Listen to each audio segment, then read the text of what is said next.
दालाय एबसुआ दिनैहाय जिथुआ दखरा एबसु आरो चिरां जिल्ला एबसुनि बिथोन बायदियै बेबायदि गोजौ फरायसालियाव फरायनाय 9 आरो 10 थाखोनि फरायसाफोरखौ स्पेसियेलि जुलाइ दाननि जे मोनसे गोलोम बोथोर बन्द दानसे बे समाव फरायसाफोरखौ थोंजोङै नोजोर होनानै दिनैहाय बेसेन लायालासे फ्रि अफ कस्ट मोनसे कचिं क्लासनि बादाखौ दिनै आरम्भ खालामबाय आरो बेखौ बेखेवनानै जों दिनै होफैबाय। दा बेवहाय स्पेसियेलि मोनथाम साबजेक्ट जाय साबजेक्टखौ जोंनि फरायसाफ्रा हारसिङै सोलोंनायाव नाजानायाव एसे जेंना जायो। बे जाबाय ससियेल माने जेनेरेल साइन्स आरो मेथ्स आरो इंलिश ग्रामार। बे मोनथाम साबजेक्टखौ 9-10 नि गथ'फोरखौ फोरोंनो थाखाय बे गोलोम बोथोर बन्द'आव जों बादा खुलिदों आरो बेवहाय फोरोंगिरि बिथांमोनखौ जोङो जायफोरनाखि जोंनि माने आउटगोयिं स्टुडेन्टफोर आरो जायफोर BSc MSc MA MCOM जानायफोर बा बेबायदि माने जोंनि माखासे क्वालिटि गोनां स्टुडेन्टफोरखौ बाहाय स्पेसियेलि जों टेम्परारि भाबे दान मोनसेनि थाखाय जों एपइन्टमेन्ट होनाय जादों। बिथांमोननि गेजेरजों बे साबजेक्टखौ मोजाङैनो फोरोंनो हानाय फोथायनाय दं। बे आयदाखौ लानायनि जोंहा गोबां दुलाराय बर' फरायसा आफादा नोजोर दङ। जों सरासनस्रायै नुयो जे गोलोम बोथोरनि बन्द' समाव फरायसाफ्रा बेबायदि सोलोंथाइजों माने सोमोन्दो गोनां एक्टिभिटि बा टाइमा सिदोब जानानै थायाब्ला बांसिन फरायसायानो माने फरायनाय हाबाफारिजों गावखौ सोमोन्दो लाखिनाया जानगार जायो। सोरनावबा लोगोफोरजों बेरायनाय आलासि जानाय आड्डा मारिनाय बायदि बायदि जाय थासारिया जाय हुदाफ्रा बा एक्टिभिटिफ्रा गावनि केरियार दानायाव गावनि आखल आखु दानायाव जेबो सोमोन्दो गैया बिदिजोंबो बिथांमोना इनभल्भ जानानै फरायनाय लाइफआ मालाबा माने स्पइल जानाय बा जेरेल जालांनाय बे थासारिफोरखौ जों नुनो मोनदों। बेनिखायनो दुलाराय बर' फरायसा आफादा जिहेतु जाथि दानायनि जि सिमां बेखौ लानानै जोंनि जि साफ्रोमबो बर' फरायसा बर' बिजोंनि बिथांमोनखौ लानानैनो जोङो खामानिखौ मावबाय थादों आरो जोंनि मिजिंआ बेनो। दा बैबायदि फरायसाफ्रा जाहाथेनाखि कुनु थासारियाव कुनु मोनसे जेंनायाव भुगिनानै फरायनाया आसखान्दा जाया आखल आखुआ गाज्रि जाया बिनि थाखाय कचिं क्लास होनायनि अनगायैबो जों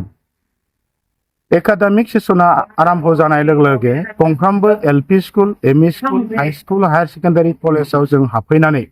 फरायसाफोरखौ जोङो केरियार दानायनि बाथ्रा स्किलखौ माने सास्टेन खालामनायनि बाथ्रा बा लाइफ इस्टाब्लिश खालामनायनि बाथ्रा आखल आखु जोङो थिग खालामनायनि बाथ्रा बेखौ जोङो मटिभेसन आरो केरियार काउन्सिलिं बे हाबाफारिखौ जों लाबाय थानाय जादों। एबारबो जों अलरेडि लाखांबाय। दा बेनिखायनो जोङो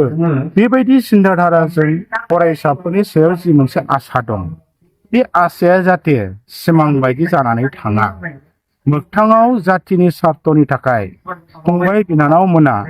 सासे गाव माने आबुं मानसि